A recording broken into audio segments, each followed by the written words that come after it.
দশম শ্রেণীর ছাত্রছাত্রীরা আজকে আমরা রায়মার্টিন যে প্রশ্ন বিচিত্রা ক্লাস 10-এর সেকেন্ড সামেটিভ বা দ্বিতীয় পর্যায়ক্রমিক মূল্যায়ন, এই দ্বিতীয় পর্যায়ক্রমিক মূল্যায়ন পরীক্ষার জীবনবিজ্ঞানের প্রথম যে স্কুলটি রয়েছে দ্বিতীয় পর্যায়ক্রমিক মূল্যায়ন, সেই স্কুলের প্রশ্নপত্রের সমাধান নিয়ে আলোচনা করব। তার আগে তোমরা দেখে নাও দ্বিতীয় পর্যায়ক্রমিক মূল্যায়নে দেখতে পাচ্ছ রয়েছে তোমাদের সিলেবাস জীবনের প্রবাহমানতা, জনন, সপুষ্পকদের যৌন জনন, বৃদ্ধি বিকাশ, দ্বিতীয় অধ্যায় বংশগতি কয়েকটি সাধারণ জিনগত রোগ, তৃতীয় অধ্যায় রয়েছে অভিব্যক্তি অভিযোজন। এই তিনটি অধ্যায় নিয়ে তৃতীয় পর্যায়ক্রমিক মূল্যায়ন কিন্তু হবে।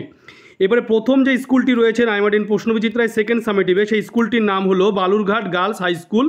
এই স্কুলে প্রথমে যে দেখতে পাচ্ছ যে 1 মার্কের 9টি যে এমসিকিউ দ্বিতীয় পর্যায়ক্রমিক মূল্যায়ন পরীক্ষায় থাকবে সেটি তোমরা দেখে নাও। দেখতে পাচ্ছ নিষিক্ত ডিম্বক থেকে সৃষ্ট, এটি হবে বীজ। মানুষের জননকোষে অটোজম অ্যালোজমের সংখ্যা, এটা হবে 22-1। স্ত্রীলোকের যে দশায় পর্যন্ত অস্থি ক্যালসিয়াম নষ্ট হয়ে যায় সেটি হচ্ছে তোমার বার্ধক্য দশা। তারপরে যে প্রাণীটি অপুংজনী বা পার্থজেনেসিস প্রক্রিয়া উৎপন্ন সেটা হচ্ছে তোমার পুরুষ মৌমাছি বা ড্রোন। নিচের বৈশিষ্ট্যগুলির মধ্যে যে বৈশিষ্ট্যটি মেন্ডেল দ্বারা নির্বাচিত না সেটা হলো গিনিপিগের গায়ের রং।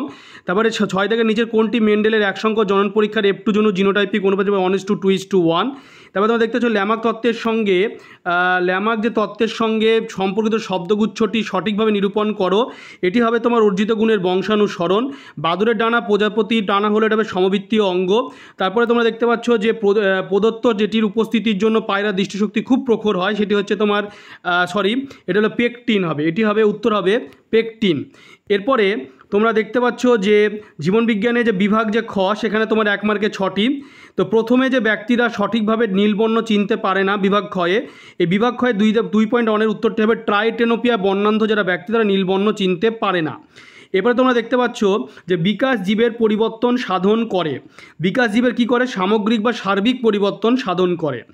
এবার তোমরা দেখতে পাচ্ছ যে নিচের বাক্যগুলি সত্য অথবা মিথ্যা নিরূপণ করো। শস্য নিউক্লিয়াসের ক্রোমোজোম সংখ্যা ডিপ্লয়েড অর্থাৎ 2n, এটি সত্য না মিথ্যা? এই প্রশ্নের উত্তর হবে মিথ্যা, এই 2.3 উত্তর হবে মিথ্যা। এরপরে তোমরা দেখতে পাচ্ছ যে অভিব্যক্তি ঘটার অন্যতম কারণ অভিযোজন, এই প্রশ্নটির উত্তর হবে হচ্ছে সত্য, 2.4 উত্তরটি হবে সত্য।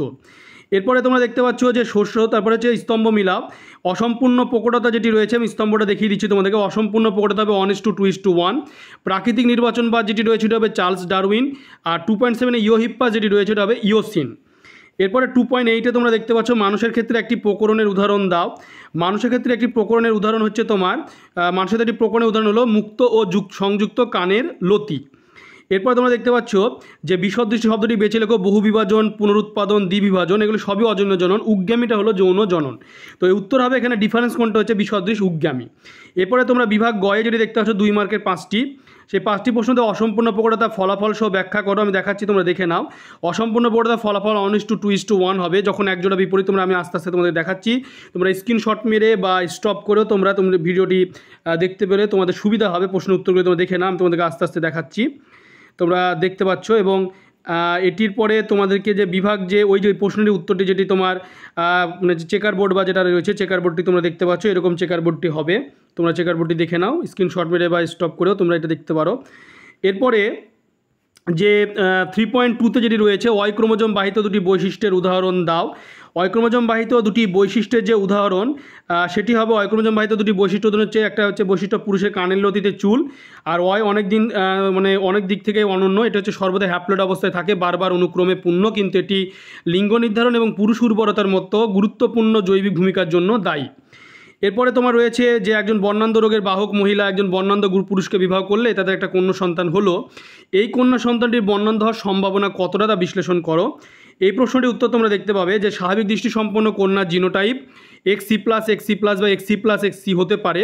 এক্ষেত্রে কন্যা XC জিনটি পিতা বা মাতার থেকে পেতে পারে, কারণ কন্যারা তাদের একটি X ক্রোমোজোম পিতার আর অপরটি মাতার থেকে পায়। অতএব স্বাভাবিক দৃষ্টিসম্পন্ন কন্যার বর্ণান্ধ পিতা বা মাতা যদি থাকতে পারে, স্বাভাবিক দৃষ্টিসম্পন্ন কন্যা, কিন্তু যে পিতামাতা উভয় যদি বর্ণান্ধ হয় তাহলে কন্যা কিন্তু কখনোই স্বাভাবিক হবে না, কারণ সেক্ষেত্রে বাবা এবং মা কারোরই XC+ জিন থাকবে না। এরপরে নেক্সট যে প্রশ্নটি রয়েছে যে অনুবিস্তরণের পদ্ধতিটি বর্ণনা করো, যেটাকে মাইক্রো প্রোপাগেশন বলা হয় ইংলিশে। সেই পদ্ধতির ধাপ তোমরা দেখতে পাচ্ছ। কলাকর্ষণ পদ্ধতিতে উদ্ভিদের পৃথকীকৃত ক্ষুদ্র কোষ বা কলা ছোট টুকরো থেকে উদ্ভিদের কৃত্রিমভাবে দ্রুত বংশবিস্তার ঘটানোর পদ্ধতি হলো মাইক্রো প্রোপাগেশন। তোমরা প্রোপাগেশনের ধাপটি তোমরা দেখতে পাচ্ছ, তোমরা স্ক্রিনশট মেরে বা স্টপ করেও দেখে নিতে পারো। এরপর তোমরা দেখতে পাচ্ছ যে এরপরে রয়েছে যে স্বপরাগ যোগের অপেক্ষা ইতর পরাগ যোগ অধিকতর উন্নত, বক্তব্যটি যথার্থ বিচার করে। তোমরা দেখতে পাচ্ছ প্রশ্নের উত্তরটি।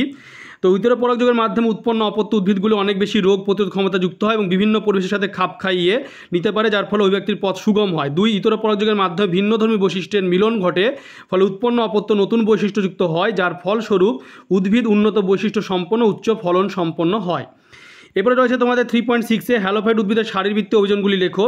তো হ্যালোফাইট উদ্ভিদের শারীরবৃত্তীয় অভিযোজনগুলি হলো মূলের অভিযোজন শ্বাসমূল, কাণ্ডের অভিযোজন পুরুট ইউটিকলযুক্ত কাণ্ড, পাতার অভিযোজন হচ্ছে কম পত্ররন্ধ্রযুক্ত পাতা। এইভাবে লিখতে হবে। 3.7-এ দেখতে পাচ্ছ উদ্ভিদের যে কোনো দুটি লুপ্তপ্রায় অঙ্গের উদাহরণ দেয়। উদ্ভিদের লুপ্তপ্রায় যে অঙ্গ সেগুলি দেখতে পাচ্ছ, উদ্ভিদের লুপ্তপ্রায় অঙ্গগুলো ভূনির্মস্ত কাণ্ডের যেটা আছে সেটা হচ্ছে আদা হলুদ। তারপরে তোমরা দেখতে পাচ্ছ বন্ধা পুংকেশর বা স্ট্যামিনোড কালোকা সুন্দা, বন্ধা গর্ভকেশর বা তোমরা যেটা হচ্ছে সেটা হচ্ছে শর্তমূলী। তারপরে নিষ্ক্রিয় যে শল্ক যেটা রয়েছে সেটা হচ্ছে শল্ক স্বর্ণপত্র বা এরকম রয়েছে। হ্যাঁ, এরপরে তোমাদের যেটা রয়েছে যে যোগ্যতমের উদ্বর্তন বলতে কী বোঝো, যোগ্যতমের উদ্বর্তন বলতে কী বোঝো তোমরা দেখে নাও। অনুকূল প্রকরণযুক্ত জীবেরা জীবন সংগ্রামে জয়ী হয় এবং প্রকৃতি তারাই যোগ্যতম বলে বিবেচিত হয়। এইভাবে জীবের বেঁচে থাকার যোগ্য বলে বিবেচিত হওয়াকে যোগ্যতমের উদ্বর্তন বলে। তোমরা আস্তে আস্তে স্ক্রিনশট মেরে দেখে নিতে পারো এবং ভিডিওটি স্কিপ না করে সম্পূর্ণ দেখলে তোমরা সম্পূর্ণ উত্তরগুলি পেয়ে যাবে। তোমরা চ্যানেলটিকে অবশ্যই সাবস্ক্রাইব পাশে বেল আইকনে তোমরা প্রেস করবে এবং লাইক ও কমেন্ট করবে।